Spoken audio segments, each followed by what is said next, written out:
श्रीमद्भागवताख्योऽयं प्रत्यक्षः कृष्ण एव हि स्वीकृतोऽसि मया नाथ मुक्त्यर्थं भवसागरे।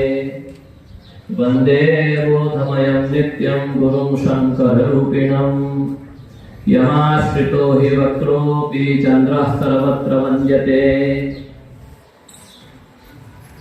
गुरुर्ब्रह्मा गुरुर्विष्णुर्गुरुर्देवो महेश्वरः गुरुः साक्षात् परं ब्रह्म तस्मै श्री गुरवे नमः। श्रीमत्सद्गुरु चरणारविंदेभ्यो नमः। ये पावन पुष्कर तीर्थ की धरा पर भगवान मृत्युंजय महादेव को प्रणाम करते हुए और भगवान श्री कृष्ण के वाङ्मय स्वरूप श्रीमद् भागवत महापुराण को प्रणाम करते हुए सभी गुरुजनों को प्रणाम करता हूँ। आप लोगों ने इस तीर्थ को और तीर्थत्व को बढ़ा दिया है। भागवत के अंदर एक श्लोक आया है, नयन मयानि तीर्थानि न देवास चेतनोज्झिताः ते पुनन्त्युकालेन यूयं दर्शनमात्रतः। इस श्लोक का अर्थ यह है कि केवल जलमय तीर्थ नहीं होता है, न ही अमयानि तीर्थानि न देवास चेतनोज्झिताः। और देवता जिनको हम मूर्तियों में प्रणाम करते हैं, पूजन करते हैं, वो एक विधा है। लेकिन यहाँ पर बताया जा रहा है कि देवता केवल निश्चेतन देवता ही नहीं होते हैं। इन जलमय तीर्थों का और मूर्तिमय देवताओं का बहुत लंबे समय तक जब हम सेवन करते हैं, उनका भजन करते हैं, उनका अर्चन करते हैं, तब वो हमको पवित्र करते हैं, तब हमारे अंतःकरण को पवित्रता मिलेगी। लेकिन ब्राह्मणों के लिए भगवान ने कहा है यूयं दर्शन मात्रतः। आप लोगों का तो दर्शन हुआ, दर्शन होने मात्र से ही उस पवित्रता का अनुभव व्यक्ति को, यदि वो श्रद्धा से दर्शन करता है, यदि वो श्रद्धा से उनको प्रणाम करता है, यदि वो श्रद्धा से ब्राह्मण देवताओं का अर्चन करता है, तो विप्रो दर्शनात् सद्यः नश्यन्ति पापराशयः। ये सब आप लोग जानते ही हैं। स्मरये न तु शिक्षये। मैं स्मरण करवा रहा हूँ आपको। अब यहाँ पर ब्राह्मण शब्द जो आया है, तो ब्राह्मण के लिए ये आया है कि सर्व वेदमयो विप्रः। ब्राह्मण वही है जो वेद पढ़ता है। यदि ब्राह्मण वेद नहीं पढ़ता है तो वो ब्राह्मण कहलाने के लिए वो योग्य नहीं रह जाता है। जन्मना केवल वो ब्राह्मण है। वास्तव में यदि उसमें ब्राह्मण आना है, तो ब्राह्मण होना है, तो उसको वेदों का अध्ययन अत्यंत आवश्यक है। यहाँ पर यही का मैं बता रहा हूँ। उसके पहले आपका कितना परिश्रम हुआ होगा। जो पाठ आपको कल करना है उसकी तैयारी आप आज कर रहे हैं। उसको आप भोजन के बाद में फिर अभ्यास में बैठ जाते हैं, अपना समय खराब नहीं करते। ये जो आपका परिश्रम है वो तप है। तप के लिए हमारे यहाँ पर भागवत में एक श्लोक है, ब्राह्मणस्य हि देहोऽयं क्षुद्र कामाय नेष्यते। यह जो ब्राह्मण का शरीर है, छोटी छोटी कामनाओं को पूरा करने के लिए नहीं है, तो किसके लिए है? तो तुरंत अगली पंक्ति में कहते हैं कृच्छ्राय तपसे च इह। यहाँ पर केवल और केवल तपस्या करने के लिए ब्राह्मण का शरीर मिला हुआ है। और फिर सुख की कोई कल्पना है क्या इस जीवन में? तो कहते हैं नहीं। ब्राह्मण इस जीवन में कभी सुख नहीं भोगता है। कब सुख मिलता है और कैसा सुख मिलता है? तो प्रेत्यानंत सुखाय च। ब्राह्मण का जो यह शरीर है, यहाँ पर तो तपस्या करने के लिए, परिश्रम करने के लिए और वेदों का अध्ययन अध्यापन करने के लिए है। और बाद में यहाँ से जाने के बाद में सुख मिलेगा, और वो सामान्य सुख नहीं होगा, वो अनंत सुख होगा। ऐसा सुख होगा जिसका कभी अंत नहीं होगा। यहाँ पर महर्षि वेदव्यास प्रतिष्ठान के द्वारा ब्रह्मा सावित्री वेद विद्यालय के पवित्र पुनीत प्रांगण के अंदर आप सभी वेद मूर्तियों का आगमन और इतना हुआ है कि आपका दर्शन करने वाला भी तीर्थ स्वरूप हो गया है। इसमें कोई प्रकार का संशय नहीं है। देखिए राजा बलि के वहां पर भगवान वामन ब्राह्मण के रूप में गए, तो जैसे ही उनका दर्शन किया तो राजा बलि क्या कहते हैं, अद्य पितर तृप्ता, अद्य भावितम कुलम, आज मेरे सारे पितर तृप्त हो गए, आज मेरा कुल पवित्र हो गया। क्यों हो गया? अद्य स्पृष्ट चतुरयम, यज्ञ में आए थे ना, तो वहां पर कहते हैं अद्य सुइष्ट सम्यक प्रकारेण इष्ट यज्ञ, आज हमारे द्वारा बहुत अच्छी प्रकार से यज्ञ में आहुति दी गई है। क्यों?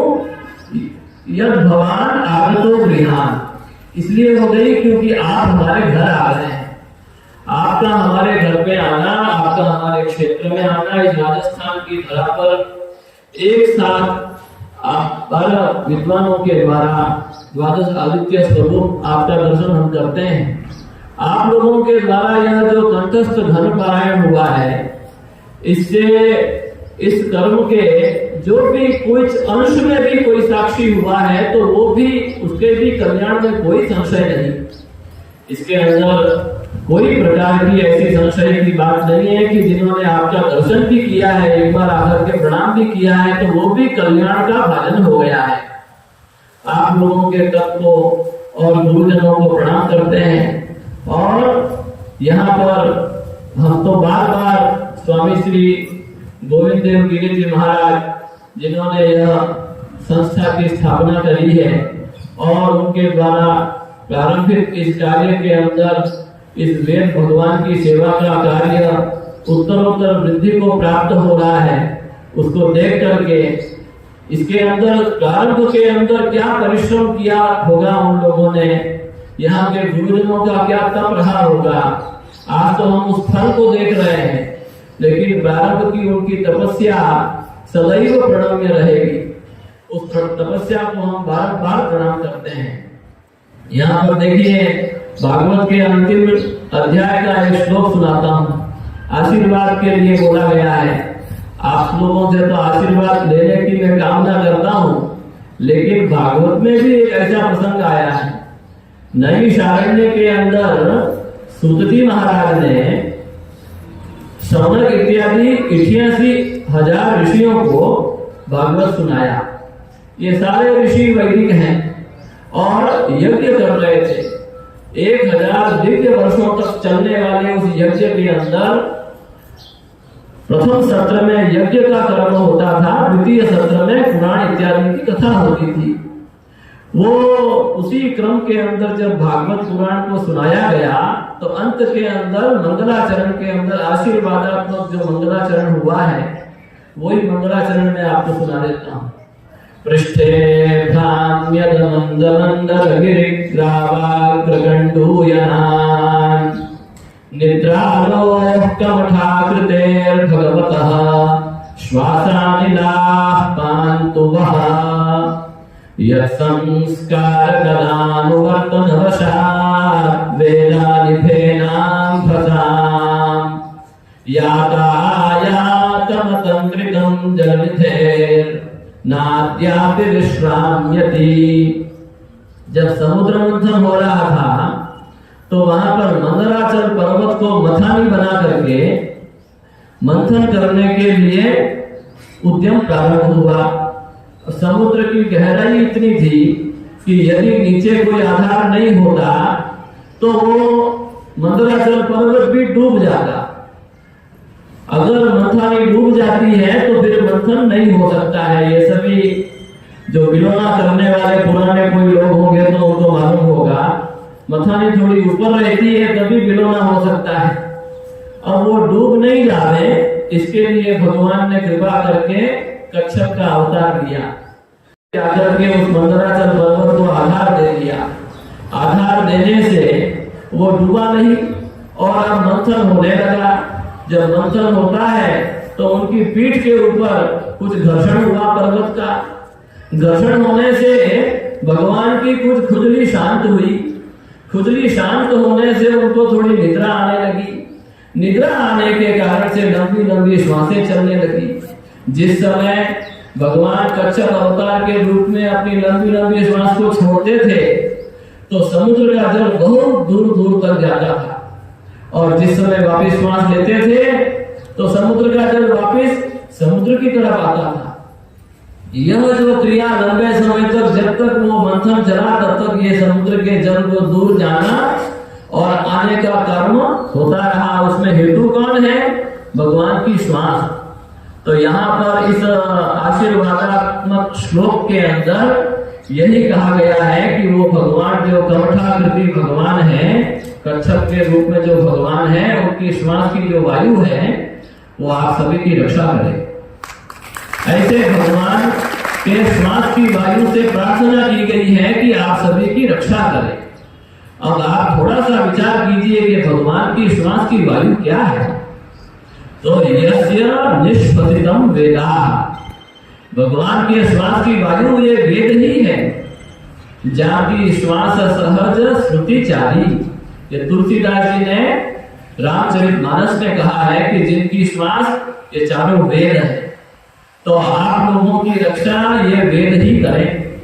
यही यहाँ सारे आपको भागवत की पीठ से आशीर्वाद मिलता है। आपको देखो, यहाँ पर मैंने आप लोगों से ही जाना, आपने कहा कि ये अष्ट विकृतियां इसलिए है जिससे कि वेद में कोई अनावश्यक विकृति नहीं आ जाए। देखिए, यहाँ पर मेरे को ये अभी अभी दिमाग में आया कि जैसे व्यक्ति स्वेच्छाचार और स्वच्छंदता की तरफ नहीं बढ़े, इसके लिए हमारे शास्त्रों के अंदर विवाह पद्धति बनाई। यदि विवाह पद्धति नहीं होती मनुष्यों के अंदर, तो पशुओं में और हम लोगों में क्या अंतर रह जाता? संतान वृद्धि और प्रजा की वृद्धि तो पशु लोग भी करते हैं, लेकिन हम लोगों के यहाँ पर विवाह पद्धति का एक ऐसा संस्कार बना दिया है, उसके कारण से हम चारों पुरुषार्थों को प्राप्त कर लेते हैं।